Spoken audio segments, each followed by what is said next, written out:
Hi everyone. இப்போ நான் வந்து இந்த வீடியோவில் டிசிஎஸ் ஷேரை பற்றி பார்க்கலாம்.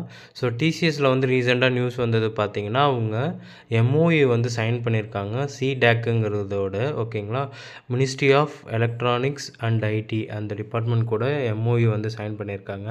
அதுவும் இல்லாமல் ஐடியில் வந்து பார்த்திங்கன்னா டிசிஎஸ் வந்து ஒரு வந்து பெரிய கான்ட்ரிபியூஷன் வந்து பண்ணிகிட்ருக்கு. ரீசெண்டாக இன்ஃபீல வந்து பைபேக் வந்து அனௌன்ஸ் பண்ணியிருக்காங்க. ஸோ அதனால் டிசிஎஸ்லாம் பைபேக் அனௌன்ஸ் பண்ண வாய்ப்பு அதிகமாகவே இருக்குங்கிற மாரி வந்து பார்த்திங்கன்னா நியூஸ் வந்து போயிட்டுருக்கு. அது இன்னும் கன்ஃபார்ம்டாக இல்லை. பட் மீன்வைல் வந்து பார்த்திங்க அப்படின்னா ஆடி ஆஃபருங்கிற மாரி நல்ல பர்ச்சேசிங் ஏரியா வந்து பார்த்திங்கன்னா டிசிஎஸ் வந்து இருக்குது.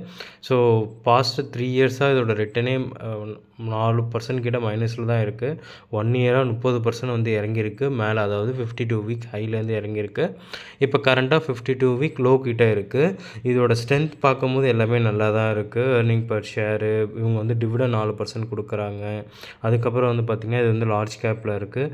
ஸோ வேல்யூவேஷன் ஓரளவு ஓகே தான் இருக்குது. குவாலிட்டி நல்லாவே இருக்குது. இதுக்கு வந்து பார்த்திங்கன்னா கடன் கிடையாது. ஸோ இந்த லெவலில் பார்த்திங்கன்னா கொஞ்சம் நல்லாவே இருக்குது வந்து டிசிஎஸ். இன்ஃபியும் இந்த லெவலில் இருந்ததுனால அவங்க பைபேக் அப்படியே கொடுத்து இப்போ ஸ்டாக் ப்ரைஸு கொஞ்சம் வந்து மேலே ஏற்றிருக்காங்க.